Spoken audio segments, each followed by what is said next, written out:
বিসমিল্লাহির রহমানির রহিম। আসসালামু আলাইকুম। সবুজের ছোঁয়া থেকে সবাইকে স্বাগত জানাচ্ছি। আপনারা কেমন আছেন? আশা করি ভালো আছেন। আমি আল্লাহর রহমতে ভালো আছি। তো দেখুন বন্ধুরা, আমি আজকে কিভাবে মাটি ছাড়া আমি পালং শাকের বীজ বসাচ্ছি সেটাই আপনাদের সাথে তুলে ধরব। টব নাই, মাটি নাই, এখন সবজির সময়, যদি সবজি লাগাতে না পারি তাহলে কেমন হয়।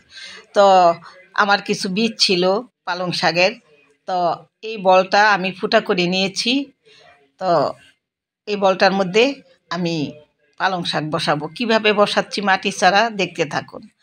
তো প্রথমে আমি বলটার মধ্যে একটা পলিথিন দিয়ে নিয়েছি, কারণ মাটিটা সরে যায় পানি দিলে, মাটিটা যাতে সরতে না পারে সেই জন্য একটা পলিথিন বিছিয়ে দিব। তার উপরে মাটি যা যা দিব সেইগুলোর উপকরণগুলো আমি দিয়ে দিব। তো দেখতে থাকুন আমি কি প্রসেসে এইভাবে মিডিয়াও তৈরি করি, পাশাপাশি আমি গাছও বসিয়ে দিই, মানে সবজি বসিয়ে দেই কিভাবে। তো দেখতে থাকুন আমার ভিডিওটা।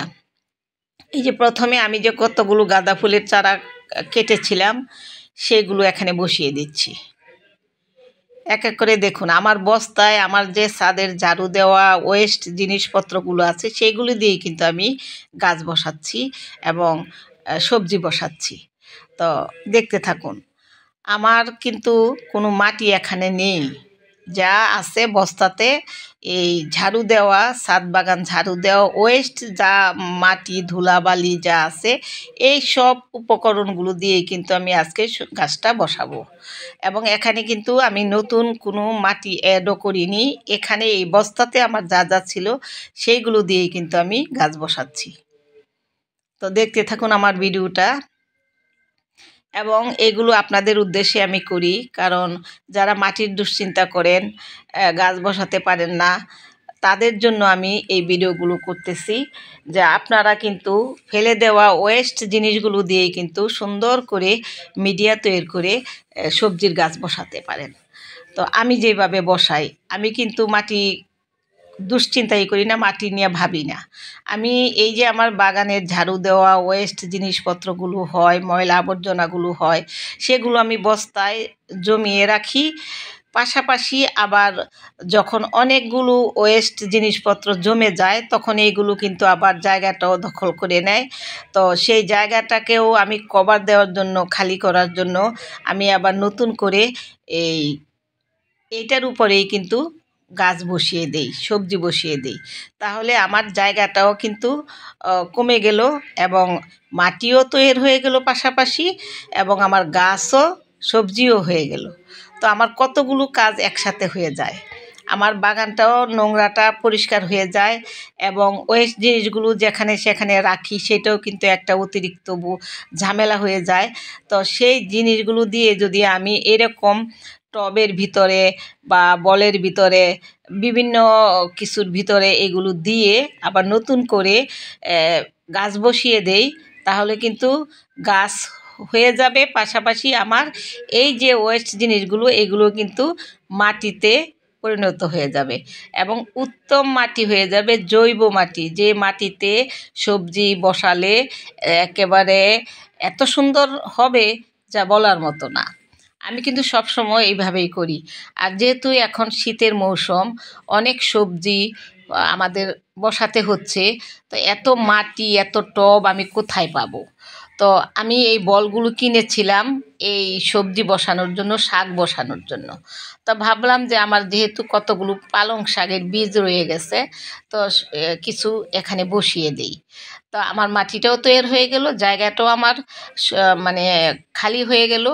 যেখানে আমি জমিয়ে রেখেছিলাম বস্তায়, সে বস্তাটাও খালি হয়ে গেল, আর আমার মাটিটাও তৈরি হয়ে গেল, আমার সবজিটাও হয়ে যাবে।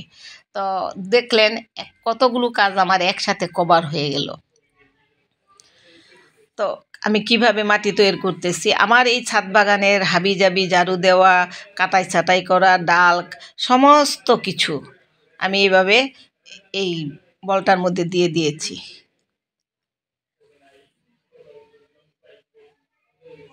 এবং দেখুন এখানে কিন্তু এই যে ছাদ যে ঝাড়ু দিয়েছি, সেই ঝাড়ু দেওয়ার পরে, কারণ বর্ষাকালে কিন্তু খুব নোংরা হয়ে গেছিলো আমার ছাদ, আমি ইদানিং কিছুদিন পর পর এই ছাদ ঝাড়ু দিয়ে দিয়ে এই সমস্ত ময়লাগুলো তুলেছি।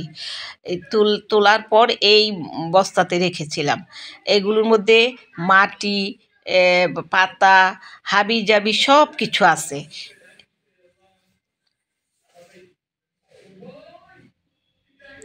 তো এইগুলো দিয়েই কিন্তু আমি গাছ বসাই। আর এইভাবে আপনারাও বসাবেন, তাহলে আর মাটির চিন্তা করতে হয় না, মাটি নিয়ে ভাবতে হয় না, এবং মাটি এইভাবে আমরা নিজেরাই তৈরি করতে পারি। এই বলটার মধ্যে এইবার আমি পালং শাক বসাবো। পালং শাক শেষ হয়ে গেলে দেখবেন আমার মাটিটাও কিন্তু সম্পূর্ণভাবে কমপ্লিট তৈরি হয়ে যাবে। আবার পরবর্তীতে আবার একটা শাক বসাতে পারবো এই বলটার মধ্যেই। তো আমার কিভাবে মাটিটাও তৈরি হয়ে গেল, জায়গাটাও আমার খালি হয়ে গেল। যে জায়গাটায় আমি বিভিন্ন ওয়েস্ট জিনিসগুলো রেখেছিলাম সেইগুলো পরিষ্কার হয়ে গেল, এবং আমার টব আমি তৈরি করে গাছও বসিয়ে দিলাম। তো এটা আমরা যদি যারা জানি, যারা বুঝি, তারা কিন্তু এইভাবে আমরা সহজেই বিনা পয়সায় মাটি ছাড়া আমরা কিভাবে গাছ বসাতে পারি, এটা কিন্তু একটা উদাহরণ। আমরা যারা ছাদ বাগান করি, এই ছাদ বাগানের যত ওয়েস্ট জিনিসগুলো আছে সেগুলো আমরা জমিয়ে রেখে এইভাবে মিডিয়া তৈরি করতে পারি। আর বাগান করতে গেলে কিন্তু অনেক কিছুর প্রয়োজন হয়, তো সেইগুলো কিনতে গেলে টাকার প্রয়োজন। আর কেন অতিরিক্ত টাকা খরচই বা করবো আমরা? আমাদের ঘরোয়া উপকরণে যে আমরা যা যা জিনিসপত্রগুলো ফেলে দেই, সেগুলো ফেলে না দিয়ে যদি আমরা এভাবে জমিয়ে রেখে আমরা মিডিয়া তৈরি করতে পারি, তাহলে মাটি কিনতেই বা যাব কেন? আর এই ওয়েস্ট জিনিসগুলো বা ফেলে দিব কেন? এইগুলো যেহেতু আমাদের ছাদ বাগানের কাজে লাগে, গাছের জন্য কাজে লাগে। আর গাছ কিন্তু এইগুলো খুবই সুন্দরভাবে গ্রহণ করে নেয়, এবং গাছ ভালো থাকে, এবং গাছের ফলন এবং গাছের মানে যত উপকার, এই সবগুলো দিয়ে মিডিয়া দিয়ে কিন্তু সুন্দর হয়। তো এই যে পালং শাকগুলোই আমি এখন এই বলটাতে বসিয়ে দিব। তা আমার পাশাপাশি শাকগুলোও হয়ে যাবে, আর মিডিয়াটাও তৈরি হয়ে গেল। মানে কয়টা কাজ হয়ে গেল। আমার মাটি রাখার জায়গা নাই, সেখানে আমি বলে রেখে দিলাম, এবং সেই বলটার মধ্যে আমি আবার মিডিয়াও তৈরি করে ফেললাম, আবার সব কিছু বীজও বসিয়ে দিলাম। তাহলে আমার সবগুলো কাজই একটা জায়গায় হয়ে গেল। আমার আমি শাকও খেতে পারবো, মাটিটাও তৈরি হয়ে গেল, মানে সব কিছু একসাথে হয়ে গেল। তা এই জিনিসগুলো যদি আমরা জেনে, যারা জানি তারা করে, এভাবে আমরা মিডিয়া তৈরি করে সবজি গাছ, যে কোনো ফলের গাছও বলেন, এইভাবে কিন্তু লাগানো যায় মাটি তৈরি করে। তো আমার ভিডিওগুলো শুধু আপনাদের উদ্দেশ্যে আমি এইগুলো করি, কারণ যারা মাটির চিন্তা করেন, ছাদে মাটি নেওয়া কষ্টকর এবং এই সিস্টেম প্রসেসগুলো আপনারা জানেন না, তাদের উদ্দেশ্যে আমি এই ভিডিওগুলো করি। তারা যেন এইভাবে উপকৃত হতে পারেন, এবং এইভাবে যেন তারা মিডিয়াটা তৈরি করতে পারেন, এবং মিডিয়ার পাশাপাশি সবজি গাছও আমরা একসাথে বসাতে পারি। এটাও কিন্তু আপনাদেরকে দেখানোর উদ্দেশ্য আমার এটাই, যে একসাথে মাটিও তৈরি হয়ে যাবে, আমার সবজিও হয়ে যাবে, আবার আমার কাজও হয়ে গেল, সব কিছুই একসাথে হয়ে যায়। তো আমার যেহেতু পালং শাকের বীজগুলো ছিল, বসিয়ে দিলাম। এখন আমি একটু পানি দিয়ে দিব। পানি দিয়ে এই বলটাকে একটা কাগজে মুড়িয়ে ঢেকে রাখবো।